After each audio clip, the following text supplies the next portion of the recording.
Good morning, it's James. It's so good to see you today. Thank you for your time. Thank you for your energy. I'm deeply grateful to have the honor, the blessing of laying eyes on you. And I do hope and pray that this message finds you and all the people that you love peaceful, thriving, and very, very well.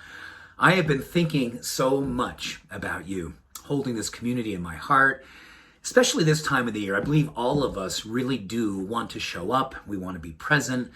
We want to have our heart channel open so we can really be fully experiencing the blessings of the season.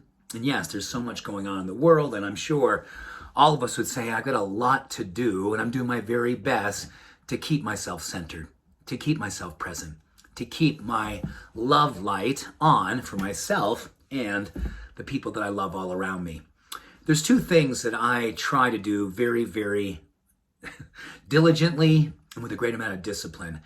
And as I was thinking about you, I believe you will benefit so much from this practice. I think people who are heart-centered, spiritually awakened people like you, and all of us in this community, we find ourselves easily giving so much of ourselves away that by the time we get to the holiday season, we can be exhausted. We've got nothing left to give.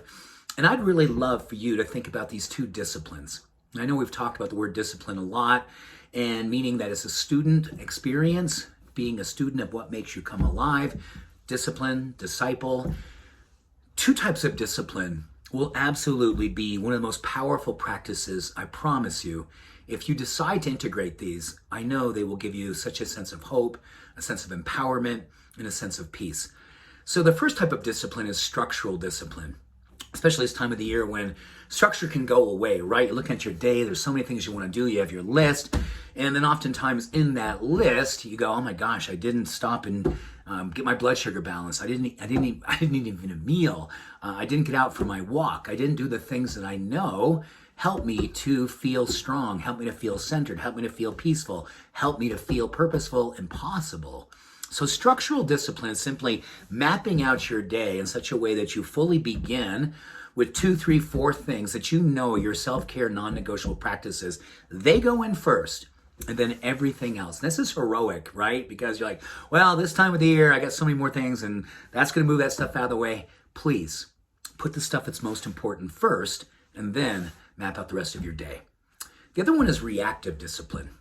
Reactive discipline is it's the emotional discipline to discern what deserves you to react to and what you want to take a moment or more and pause and think about how you want to react.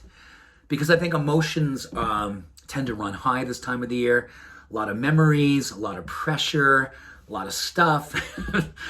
And just really making sure that we understand how powerful things like meditation and prayer and breathing are to give us that moment in between stimulus and response. So our reactive discipline is that we respond with peace. We respond with truth. We respond authentically. We respond with our heart channel open. Structural discipline, reactive discipline.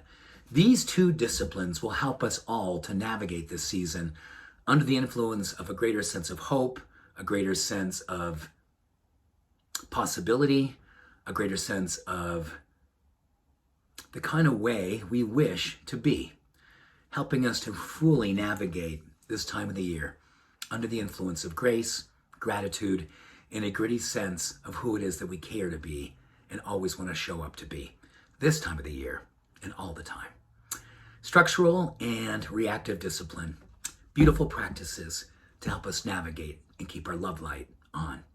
Thank you for who you are. Thank you for showing up the way you do. Much love. Every blessing.